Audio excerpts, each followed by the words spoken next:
mengenal 40 pahlawan salib pada generasi pertama GPDI 1921-1961.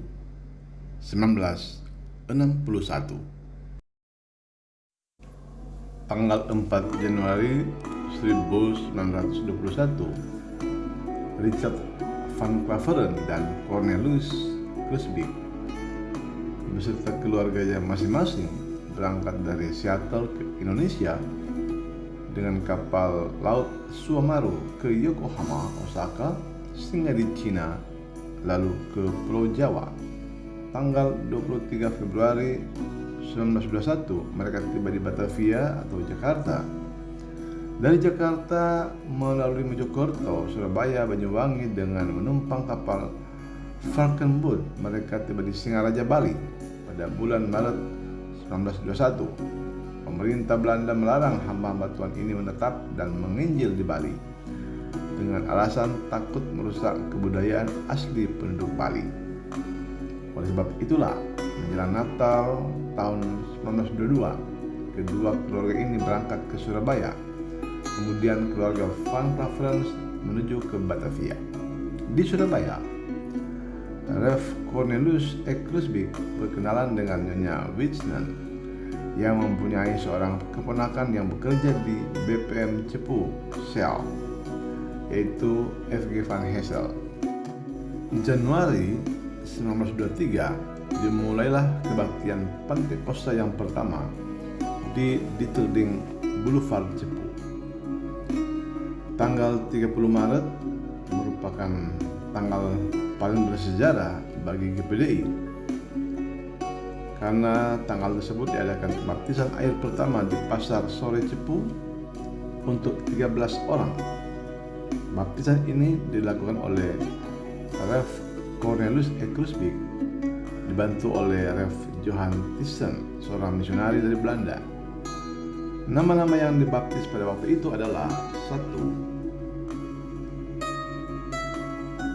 Jan Jekel dan 2. Nyonya Jekel, 3. F.G. van Hessel, 4. Nyonya van Hessel, 5. C.H.C. de Vrieuw, 6. Frits Salem Lumoindong, 7. Tuan Win Vincenti, 8. Nyonya Vincenti, 9. Agus Kops, 10. Corrie Heidenbrink, 11. Anton Litterman, 12. Sambau Ignatius Paulus Lumoindong, dan 13. Nyonya SIP Lumoindong Vincenti.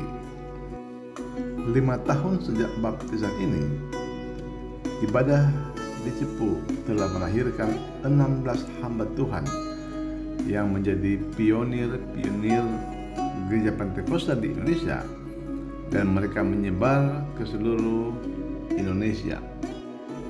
Dan inilah para pionir yang menyebarkan api Pentakosta pada generasi pertama GPDI atau 40 tahun pertama dari lahirnya gereja Pentakosta di Indonesia. Pada tahun 1926, Pendeta Nanlohi masuk Amahasa Maluku, menyusul Pendeta Kipur, Pendeta Tumbel, Pendeta Yokom, Pendeta Yopsiloy, dan Pendeta Riki Hena turut memperkuat perintisan di Maluku.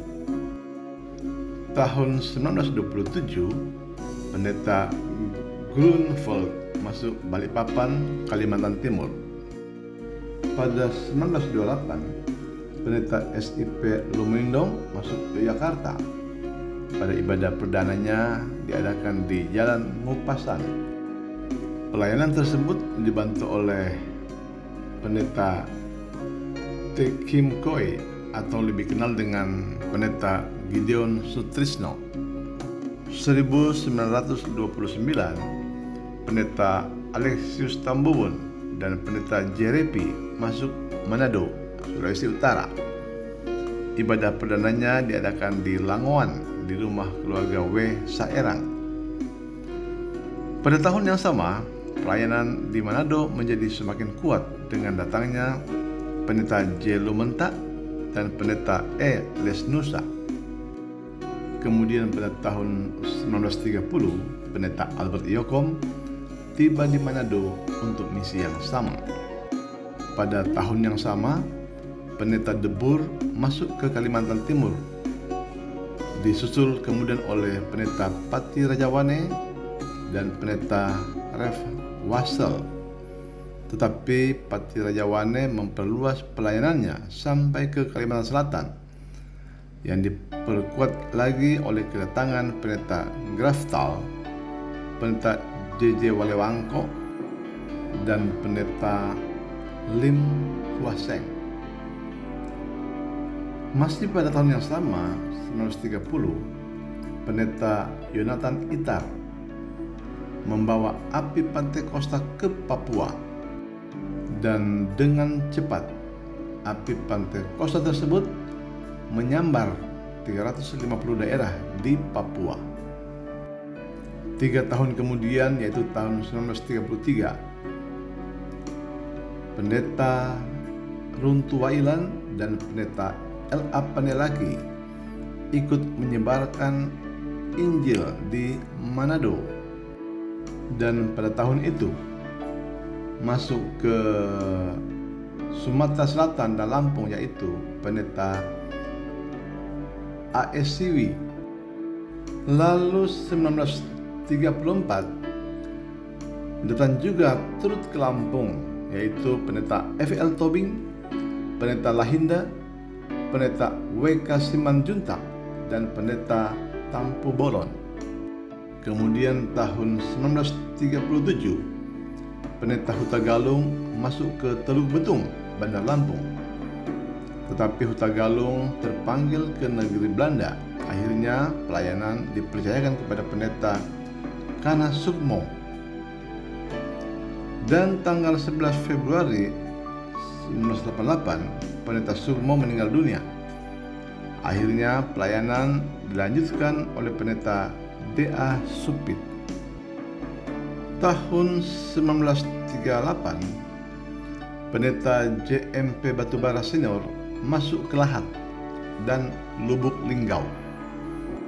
Setelah Lahat dan Lubuk Linggau terbuka, Pendeta J.M.P. Batubara menembus Kalimantan, yaitu Pontianak dan Singkawang, Kalimantan Barat. Lalu pada tahun 1940, Pendeta Ian Awondatu membuka pelayanan di Cianjur, Jawa Barat. Dan tahun-tahun 40-an tersebut, Ibu Pendeta Saripada masuk ke Sangir Talau, disusul oleh Pendeta Piang Chion Hong dan Pendeta D.L. Masi.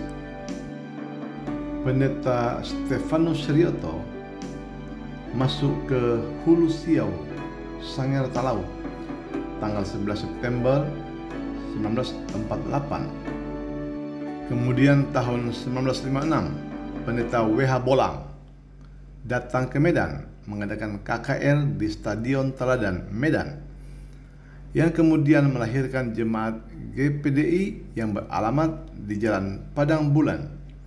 Jemaat tersebut kemudian digembalakan oleh Pendeta A.W. Wakari, yaitu ayahanda dari Pendeta M.D. Wakari. A.W. Wakari sendiri tadinya adalah gembala GPDI Lengkong Kecil, Bandung. Sedangkan jemaat di Medan yang dikenal dengan GPDI Maranatha hingga kini digembalakan oleh Bapak Pendeta M.D. Wakari, mantan Ketua Umum Majelis Pusat GPDI. Lalu tahun 1956, Pendeta Efraim Lesnusa mengutus pengerjanya bernama Thomas Linggi membuka pelayanan di Pinrang, Sulawesi Selatan. Setelah Pinrang terbuka tahun 1958, Linggi membuka pelayanan di Polewali, lalu Bone, kemudian Waka, lalu ke Benteng dan Pakasenda di daerah Bugis. Dari sini Wulinggi terus menerobos ke Sulawesi Tenggara, yakni di Langori, Tobua, Huko-Huko, dan Tonondo. Sedangkan pendeta Efrem Lesnusa sendiri menjadi gembala di GPDI Makassar. GPDI Makassar saat ini digembalakan oleh cucu dari pendeta Lesnusa, yakni pendeta Dr. Efraim Abraham da Costa. Tahun 1958, pendeta Paul Konstan Simanjuntak memberitakan Injil di Tapanuli yang dimulai di kota Balige. Kemudian masuk juga pendeta Siburian Bersaudara ke Medan untuk membawa api Pentakosta di sana. Tahun 1960, pendeta Yan Lumentak tiba di Balai Karimun, Kepulauan Riau, dan berhasil membuka pelayanan di sana.